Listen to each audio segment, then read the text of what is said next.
So I try not to get into the whole perpetual online culture war too much, but sometimes someone says something that's so wrong, I just feel like I have to respond. Especially when it comes to the matter of Canadian law, since I think I'm a little bit more qualified to talk about that than your average YouTuber. You know, since I've studied it in college and done legal work. I just saw a video by fellow Ontarian YouTuber Armored Skeptic called "Free Speech is Dead in Canada." And while this guy's certainly not the worst of the whole skeptic community that doesn't like to call itself a community, his video really made a lot of sensational claims. This is about Canadian law, but it also touches on a lot of hot-button social issues, so bear with me. Sound of a revolution! Gotta go! So he starts off with a reasonable and well-defined concept of free speech, which is more than I can say for a lot of these rational skeptic types. But then he starts talking about how the Constitution guarantees free speech in Canada, and then he goes really off the rails. We Canadians get our freedom of speech through the 1982 Canadian Constitution Act. In it, the Canadian Charter of Rights and Freedoms explains, "The Canadian Charter of Rights and Freedoms guarantees the rights and freedoms set in it subject only to such reasonable limits prescribed by law as can be demonstrably justified in a free and democratic society." So, unlike in, say, the United States, where a law has to be demonstrated as constitutional to enact punishment on somebody who breaks that law, this basically explains that any laws formed around restricting freedoms supersedes the freedoms listed in the Constitution. So it's like the exact opposite of the United States. The language is just vague enough to allow a fat, corrupt, or ideologically driven parliament and senate to create any law that restricts your rights, as long as enough of them agree amongst themselves that the law is reasonable. Even if we as voters all share the same basic philosophy of freedom of speech, like the one I mentioned earlier, the Senate could pass a bill that contradicts our consensus with an excuse like, somebody could get offended, and they don't have to demonstrate to we the people that the law is reasonable, as long as they can justify among themselves that it's reasonable. They aren't beholden to anybody, they're not beholden to anything. What the hell? Dude, where are you getting this from? Just because our Constitution is differently worded from the American one doesn't mean that the legislature can just pass any law it wants to restrict people's freedoms and liberties. The legislature has the right and duty to legislate, just like the US, and just like the US, the laws they pass are subject to judicial review. If a law is unconstitutional, the judiciary can strike it down. Just like the US, I don't see what the big difference is here. When it says that these restrictions have to be demonstrably justified, it does mean to society at large, not just to fellow members of the legislature. It's exactly how it works in the US. They pass the law, but the law has to be constitutional, otherwise a court can strike it down. For as long as I can tell, other than the odd hate crime here and there wasn't much contradiction in the execution of these freedoms. There was a short period of time where there was a hate speech clause, but that's since been rescinded. Okay, it sounds like he's talking about Section 13 of the Federal Human Rights Act that was repealed under the previous conservative government. Remember that now. It might become relevant later. Anyways, after this he starts talking about this anti-terror law that was passed by the previous government, and I totally agree. They always love using terrorism as an excuse to crack down on civil liberties, so yeah, that's fine. But then he moves on to the ever so overblown Bill C16, otherwise known as the trans rights law. Bill C16. This is one you've probably heard of because it was made famous by Professor Jordan B. Peterson of Toronto University when he publicly refused to comply with it before it even passed. Well, I appreciate that he admits this instead of acting like Peterson, who seems to think he was punished just for criticizing the law because it's just a thought crime now. But it's actually still inaccurate since federal human rights law doesn't apply to universities since those are provincially regulated.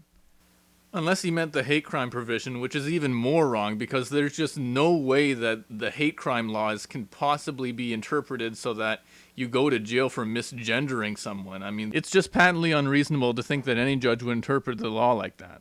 It doesn't make sense in a free society to create a large power imbalance in favor of a group that represents such a small portion of the population. Yeah, but that's kind of a weird way of looking at this. I mean, the bill doesn't have any affirmative action quotas or anything like that. All it does is protect individuals from discrimination based on gender identity and expression. Second, it forces us to use words and terms that have not yet been legitimized through science and that aren't even socially normal to use yet. My main argument against this bill has been that there are millions of Canadians that not only don't know that this bill exists, but they also don't know that non-binary is even a thing. The debate about non-binary gender, for example, is really new. Yeah, so what? All you really need to know is that they prefer a gender-neutral pronoun, which, as far as I've seen in every case of this, they always prefer they or them.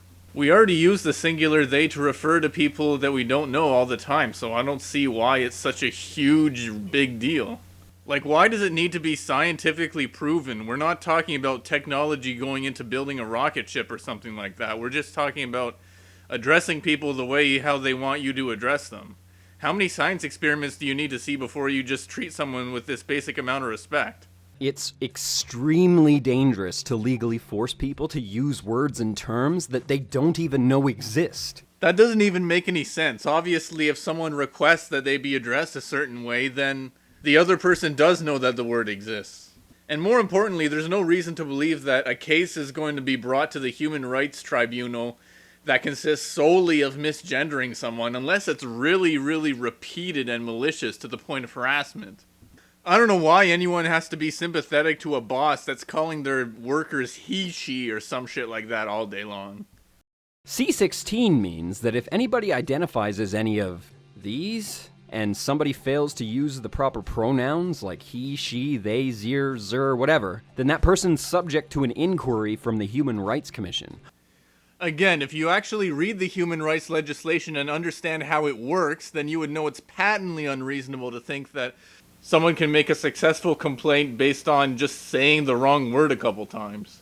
Also, where the hell are all these people who exclusively prefer these pronouns that start with a Z or an X? Where are they? Have you ever seen any? Have you ever met one? Right now we have a bill that's still in reading that hasn't passed yet, but I'm sure will pass, Bill 89. This isn't a federal or national bill, this is a provincial bill for Ontario. My province. Bill 89 is an update to the way the province addresses child welfare. One of the provisions states that if a parent has a child who believes they're experiencing some form of gender dysphoria, then the parents are required to make medical treatment available to their child. Failure to do so could be met with charges along with the loss of custody of your child. Even if your child is too young to understand what gender dysphoria is, Even if your child is too young to understand what gender dysphoria is, even if your child is clearly playing make-believe or swept up in some trend, even if the child later changes their mind and decides to identify with their biological gender, that doesn't matter. Ontario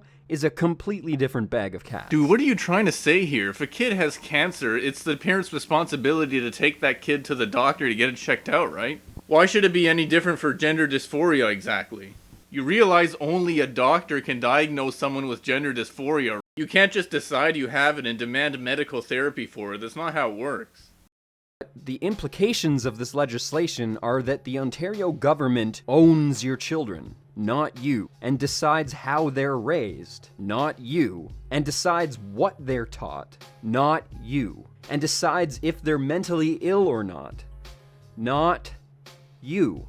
Again, what are you trying to say? Like, yeah, if the parents aren't doctors, they can't just decide whether the kid has a mental illness or not. They're gonna have to take that kid to a doctor or something if they have reason to suspect that there's something wrong. How can you say you don't like vague language and then engage in this utter demagoguery? Like, the government owns your kids now. The parents have no rights to decide how the kid's raised. Like, what are you talking about? Do you think there should be just no child protection services at all? Just, sorry, Billy, I know your daddy beats you, but what are you gonna do? He's your father. If your kids tell their teacher or somebody that you taught them that you don't believe in more than two genders, you can at very least expect a visit from Child Services. How can you call yourself a skeptic and believe in such ridiculous nonsense? Who says it even matters whether the parents believe in all the genders or not? I thought this was about making sure kids have access to medical treatment. You want to give this exemption to anti-vaxxer parents as well who let their kids die of measles and other preventable diseases? Oh yeah, and isn't this video supposed to be about freedom of speech? We seem to be getting a little lost in the weeds here, aren't we? Anyway, then he goes on about how the government doesn't really care about minorities, and then he goes back to the human rights commissions. They'll take testimony from somebody who complains about a rights violation you made against somebody, maybe even somebody they don't know. The tribunal uses these testimonies to interrogate you and accuse you, accusations you have to defend yourself against. No, the tribunal does not interrogate and accuse people. What actually happens is the Human Rights Commission investigates the case first, and if they think the case has merit, then they refer it to the tribunal, where the tribunal member acts more like a judge at a court, where it's two parties arguing against each other.